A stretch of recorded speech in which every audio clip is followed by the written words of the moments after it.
आज के हमारे कार्यक्रम में हम बात करेंगे भारत बांग्लादेश रिश्तों की। बांग्लादेश से भारत के लिए आई एक अच्छी खबर की। जी हाँ, बता दें, बांग्लादेश की अंतरिम सरकार के प्रमुख मोहम्मद यूनिस ने रविवार 8 अगस्त को दक्षिण एशिया में रह रहे रोहिंग्या मुसलमानों के लिए तेजी से पुनर्वास का ऐलान किया है। मोहम्मद यूनिस ने कहा कि म्यांमार और उसकी सीमा से सटे राज्यों में लगातार बढ़ रही हिंसा से बचने के लिए यह फैसला लिया गया है। म्यांमार की सत्तारूढ़ सेना और देश के बौद्ध बहुसंख्यकों से बनी एक शक्तिशाली जातीय मलेशिया अराकान आर्मी के बीच लड़ाई तेज होने के कारण लगभग 8,000 रोहिंग्या मुसलमान सीमा पार कर बांग्लादेश भाग आए हैं। खबरों के अनुसार बांग्लादेश के कॉक्स बाजार में भीड़ भाड़ वाले शिविरों में पहले से रह रहे 10 लाख से अधिक रोहिंग्या शरणार्थियों में शामिल हैं, जिनमें से अधिकांश 2017 में म्यांमार में हुई हिंसा के कारण वहां से भाग आए थे। बांग्लादेश करेगा रोहिंग्या शरणार्थियों का पुनर्वास। रोहिंग्या शरणार्थियों को अपने वतन लौटने की बहुत कम उम्मीद है, जहां उन्हें बड़े पैमाने पर नागरिकता और अन्य बुनियादी अधिकारों से वंचित किया जाता है। पुनर्वास प्रयासों में तेजी लाने के लिए अंतर्राष्ट्रीय प्रवासन संगठन IOM के साथ बांग्लादेश की अंतरिम सरकार ने एक बैठक भी की। इस बैठक के बाद यूनिस ने कहा कि पुनर्वास प्रक्रिया आसान, नियमित और सुचारू होनी चाहिए। बांग्लादेश के विदेश मंत्री मोहम्मद तौहीद हुसैन ने कहा कि बांग्लादेश अब रोहिंग्या शरणार्थियों को स्वीकार नहीं कर सकता, लेकिन हुसैन ने भारत तथा अन्य देशों में रह रहे यहाँ के लोगों को अपने यहाँ वापस लेने की बात भी की है। उन्होंने अंतर्राष्ट्रीय समुदाय से अराकान आर्मी और रखिन प्रांत में रोहिंग्याओं पर हमले बंद करने के लिए और अधिक दबाव डालने का भी आग्रह किया है। मोहम्मद यूनिस ने पाकिस्तान को दिया जोर का झटका। बांग्लादेश भारत के साथ अच्छे संबंध चाहता है। बता दें, यह बात बांग्लादेश की अंतरिम सरकार के प्रमुख मोहम्मद यूनिस ने छात्रों के साथ मुलाकात में कही है। छात्रों के आंदोलन के चलते ही 5 अगस्त को शेख हसीना को प्रधानमंत्री पद और देश छोड़ना पड़ा था और इस समय वह भारत में है।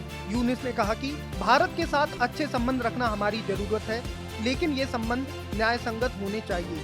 उन्होंने कहा कि बांग्लादेश अपने पड़ोसी देशों से सम्मानजनक और न्यायपूर्ण तरीके से अच्छे संबंध रखना चाहता है।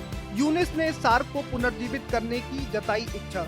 मोहम्मद यूनिस ने एक बार फिर सार्क संगठन यानी दक्षिण एशियाई क्षेत्र सहयोग संगठन को पुनर्जीवित किए जाने की इच्छा जताई है। खबरों के अनुसार हाल ही में यूनिस ने प्रधानमंत्री नरेंद्र मोदी से मुलाकात की इच्छा भी जताई थी। उन्होंने कहा था कि न्यूयॉर्क में संयुक्त राष्ट्र महासभा की बैठक के दौरान यह मुलाकात हो सकती है, लेकिन प्रधानमंत्री नरेंद्र मोदी के वहां न जाने के निर्णय से दोनों नेताओं के बीच मुलाकात फिलहाल टल गई है। रविवार को बांग्लादेश के प्रभारी विदेश मंत्री मोहम्मद तौहीद हुसैन ने भारतीय रक्षा मंत्री राजनाथ सिंह के युद्ध छिड़ने के बयान पर आश्चर्य जताया। मीडिया से बात करते हुए एक सवाल के जवाब में उन्होंने कहा कि वह क्षेत्र में युद्ध की फिलहाल कोई आशंका नहीं देख रहे हैं। बता दें, उनका ये बयान भारतीय रक्षा मंत्री के उस बयान के बाद आया है जिसमें उन्होंने भारतीय सेना के तीनों अंगों थल सेना, नौसेना और वायुसेना के शीर्ष कमांडरों को संबोधित करते हुए कहा था कि शांति बनाए रखने के लिए सेना को हर मोर्चे पर जंग के लिए तैयार रहने की जरूरत है। उन्होंने रूस यूक्रेन युद्ध, चीन से जुड़ी सीमा पर लगातार तनाव, पाकिस्तान से जुड़ी सीमा से देश में लगातार आतंकवादी घुसपैठ, बांग्लादेश की मौजूदा स्थिति पर चिंता जाहिर करते हुए कहा है कि सेना को किसी भी विकट परिस्थिति से लड़ने के लिए तैयार रहने की जरूरत है। बांग्लादेश ने दुर्गा पूजा में अशांति की जताई आशंका। बांग्लादेश की अंतरिम सरकार ने दुर्गा पूजा के दौरान सांप्रदायिक अशांति की कोशिश होने की आशंका जताई है। इसके लिए सरकार द्वारा प्रशासन को सतर्क करने के साथ ही कट्टरपंथियों को चेतावनी दी गई है कि अगर उन्होंने सौहार्द को नुकसान पहुंचाने वाला कोई कदम उठाया तो उनके खिलाफ कड़ी कार्रवाई की जाएगी। यह बात धार्मिक मामलों के मंत्री खालिद हुसैन ने राजशाही जिले में काली मंदिर के अपने दौरे में कही है। भारत सहित बांग्लादेश में 9 अक्टूबर से 13 अक्टूबर तक दुर्गा पूजा का आयोजन होगा। देश की 8% हिंदू आबादी दुर्गा पूजा को बड़े धूमधाम से मनाती है और इस अवसर पर पूरे देश भर में पंडाल भी सजाए जाते हैं।